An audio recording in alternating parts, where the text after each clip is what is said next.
Garaşsyz nesir golaýdy hökümetçi türkmen medialarynda käbir halkary ugrulary boýunça dowamly uçur gatnawlarynyň ýoly goýuljakdygy barada peýda bolan maglumatlaryň ýalandygyny aýdýar. Şeýle-de Türkmenistanda bu barada intek gurrun edilmeýändigini belleýär.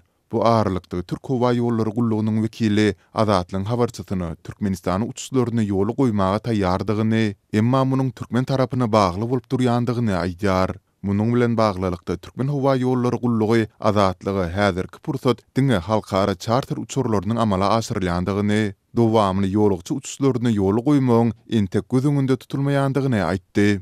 Türk Hava Yolları 1 aprelden başlap Aşgabat uçuşlaryny gaýtadan ýoly goýmaga taýýar. Emma bu türkmen tarapyna bagly bolup dur dip Türk Hava Yolları Gullugynyň Istanbulyň halkara aeroportundaky wekili habarçymyza aýtdy.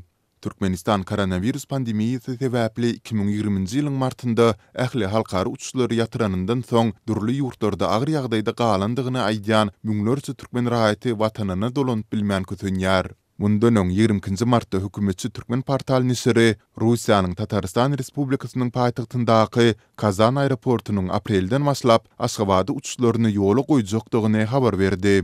Ýarym resmi nisir habarynda aeroportuň medeniýet wekiline talgylandy. Şeýle-de 26-njy martda ýene bir hökümetçi Orient nisiri 27-nji mart 29-njy oktyabr aralygyndaky Tomsky mewsimiň dowamında Aşgabat Minsk ugru boýunça dowamly uçuşlaryň ýoly goýuljakdygyny habar berdi. Nesir Minskiň milli aeroportunyň saýtyndaky uçuşlaryň tertibine talgylanyp 9 aprelden başlap Türkmen Hava Yolları Gullugynyň hepdede bir gezek Aşgabat Minsk ugru boýunça uçuşlary amala aşyrjakdygyny aýtdy.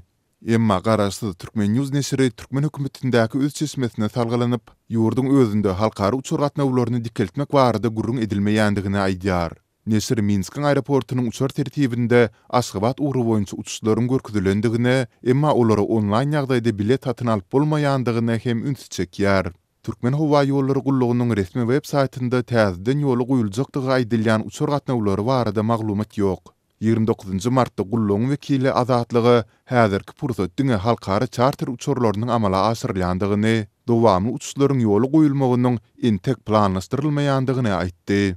Türkmenistana käbir wagt barýan uçurlary minmek üçin düzülýän resmi tanawlara goşulmak işi käbirler üçin aýlary, beýlikler üçin 1 ýyldan hem köp wagty çekýär. Azatlyk bilen söhbetdeşip bolan türkmenistanlylar bu uçurlardan peýdalanyp bilmek üçin daşary ýurtlardaky türkmen resmiýetleriniň 1000-den 3000 dollar aralygynda para soraýandyklaryny hem gurrun berýärler. Türkmenistan şu wagt içinde öz çäginde resmi taýdan hiç kili koronavirus hadisasyny hasaba almady. Ýöne pandemiýanyň dowamında hukmany maska rejimi sebätary hereket çäklendirmeleri ýaly mejburi düzgünleri ornaşdyrdy. Mundan başga da dünýäniň iň bir ýapyk ýurtlarynyň birinden syzyp çykýan maglumatlarda virusy ýolugýanlaryň ondan helak bolýanlaryň hem köpdigini ykdylýar.